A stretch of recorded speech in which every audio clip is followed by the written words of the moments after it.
pagi anak-anak kami kelas 9 semuanya dimanapun berada. Bagaimana nak? Hari ini semua sehat kan? Saya yakin kita semua sehat apabila kita mengikuti aturan yang ada, yaitu tetap menjaga kebersihan diri, menjauhi keramaian. Kalaupun kalian keluar rumah, pakailah masker dan rajin mencuci tangan agar terhindar dari COVID-19. Semoga anak-anak tetap semangat ya nak, tetap semangat. Apapun yang terjadi, kalian harus belajar sungguh-sungguh supaya tercapai apa yang kalian cita-citakan. Oke anak-anak kami, nah untuk memulai pelajaran kita tetap bersyukur, kita tetap mengucapkan terima kasih kepada Tuhan Yang Maha Esa, karena sampai saat ini kita tetap dilindunginya, diberi kesehatan, makanya kita boleh belajar seperti ini nak. Untuk itu marilah kita semua di tempat masing-masing tundukkan kepala, kita berdoa untuk negara kita ini. Semoga virus COVID-19 boleh cepat berlalu dari kehidupan kita semua. Begitu juga untuk semua orang-orang yang kita sayangi, guru-gurumu semua, dan orang tuamu, juga dirimu sendiri. Marilah kita mendoakan supaya semua dalam keadaan sehat dan baik untuk boleh semuanya melakukan pekerjaannya sehari-harinya. Doa kita mulai.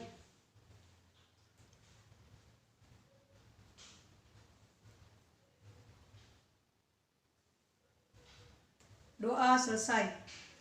Baiklah anak-anak, kita lanjutkan pelajaran kita. Hari ini di bab 1 kita belajar mengenai materi kita adalah pembuatan karya seni dengan berbagai bahan dan teknik. Tujuan dari pembelajaran kita pada hari ini adalah 1. Siswa mampu mendefinisikan beberapa pengertian dari seni lukis. Yang kedua, siswa mampu menganalisis sebuah lukisan dan mengelompokkannya berdasarkan gaya dan aliran. Sebelum kita pelajari lebih lanjut, sebaiknya kita memahami apa yang dimaksud dengan melukis. Banyak orang mengatakan melukis itu sama dengan menggambar. Melukis adalah yang pertama, pengembangan dari menggambar yang memiliki keunikan atau ciri khas tersendiri berdasarkan pada tema, corak atau gaya, teknik atau bahan, dan bentuk karya seni tersebut. Yang kedua, kegiatan mengolah medium 2 dimensi atau permukaan datar dari objek 3 dimensi untuk mendapat kesan tertentu dengan melibatkan ekspresi, emosi, dan gagasan pencipta secara penuh, sehingga sebuah lukisan dapat menerjemahkan apa yang ada di dalam objek, tema, atau gagasan secara representatif. Oleh Sudarso SP tahun 1990 halaman 11. Yang ketiga, kebebasan berekspresi sebagai ungkapan perasaan manusia yang dituangkan dalam bidang 2 dimensional dengan menggunakan garis dan warna.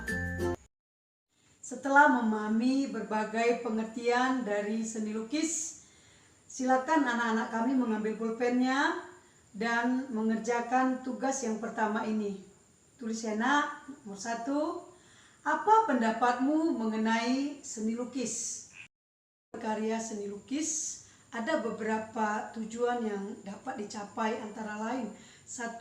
Tujuan religius, yaitu yang menjadikan lukisan yang dibuatnya sebagai cara untuk mendekatkan diri kepada Sang Pencipta sebagai pelindung dan pengampunan dosa.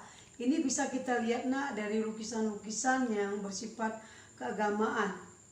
Kedua, ada tujuan kritik sosial, yaitu lukisan itu untuk mengkritik atau menunjukkan ketidakpuasan seseorang terhadap pemerintah, lembaga sosial, atau kepada penguasa setempat. ide lukisannya biasanya ini berupa kesenjangan sosial, peristiwa-peristiwa politik atau ketidakberdayaan. Yang ketiga itu ada tujuan ekspresi, di mana lukisan itu untuk mencurahkan emosi dan gejolak jiwa si pelukisnya. Yang keempat adalah tujuan komersil. Kita semua tahu bahwa lukisan itu banyak digunakan untuk menambah income, maka cenderung lukisan mengikuti selera pasar. Seperti yang sudah kita bicarakan sebelumnya, sebuah lukisan memiliki ciri khas, tema, dan teknik yang disebut dengan gaya atau aliran. Aliran dan gaya lukisan dapat digolongkan atas 3 kelompok. Yang pertama itu disebut dengan representatif, perwujudan gaya seni rupa yang menggunakan keadaan nyata pada kehidupan masyarakat dan gaya alam. Perhatikan lukisan berikut ini. Ini adalah salah satu bentuk lukisan yang masuk ke dalam gaya representatif yang kita sebut dengan aliran naturalisme. Istilah naturalisme berasal dari kata natur atau natural yang berarti alam. Isme berarti aliran atau gaya. Jadi naturalisme adalah gaya atau aliran seni rupa yang penggambarannya sesuai dengan keadaan alam atau alami. Pelukis gaya ini pada umumnya mengambil pemandangan alam sebagai objeknya. Berupa Nusantara yang mengambil gaya ini adalah Basuki Abdullah. Lukisan yang kedua ini yang kita sebut dengan aliran realisme. Istilah realisme berasal dari kata real yang berarti nyata dan isme berarti aliran atau gaya. Realisme adalah gaya atau aliran seni rupa yang penggambarannya sesuai dengan kenyataan hidup. Berupa Nusantara yang mengambil gaya ini adalah Wardoyo. Lukisan yang ketiga ini yang beraliran romantisme. Berasal dari kata roman yang berarti cerita. Isme yang berarti aliran atau gaya. Jadi romantisme adalah gaya atau aliran seni rupa yang penggambarannya mengandung cerita kehidupan manusia atau hewan. Berupa mancanegara yang mempelopori gaya ini adalah Raden Saleh. Yang kedua adalah deformatif. Apa itu deformatif? Deformatif adalah lukisan yang mengalami perubahan bentuk sehingga menghasilkan bentuk yang baru, namun tetap menyerupai bentuk aslinya. Perhatikan lukisan berikut ini. Lukisan ini masuk ke dalam gaya deformatif yang alirannya dinamakan dengan surrealisme.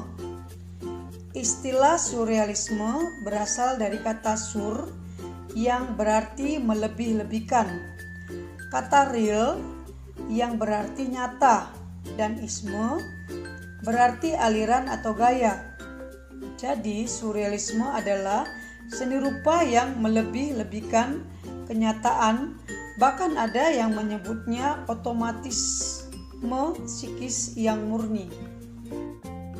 Lukisan berikut ini adalah lukisan beraliran impresionisme yang berasal dari kata impression yang berarti kesan sesaat dan isme berarti aliran atau gaya.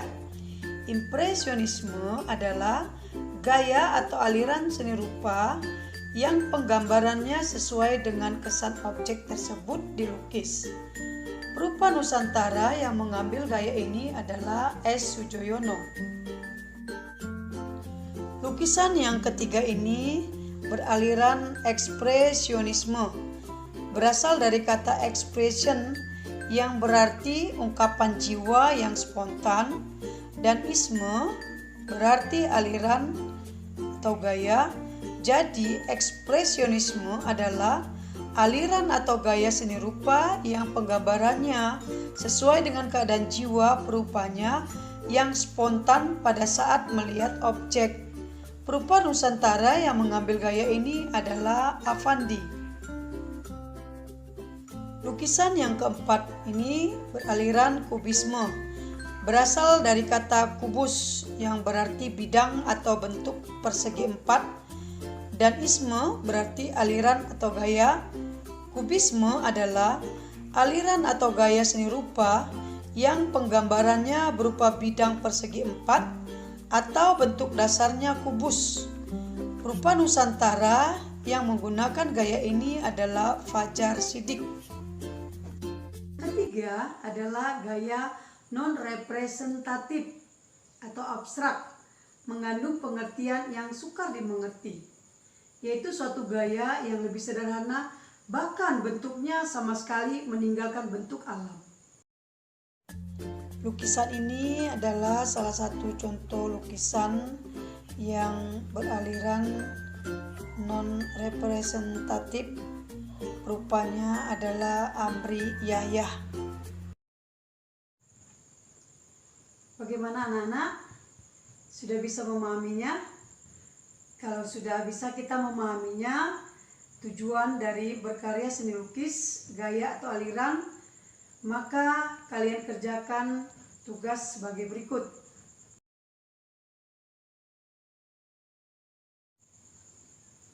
Sampai di sini dulu pelajaran kita. Kita lanjutkan kembali di minggu depan. Kita akan mempelajari tema lukisan, alat dan bahan, serta teknik melukis. Tetaplah jaga kesehatan anak-anak kami. Pakailah masker kalau keluar rumah, cucilah tangan, dan hindari keramaian. Terima kasih anak-anak. Sampai jumpa kembali.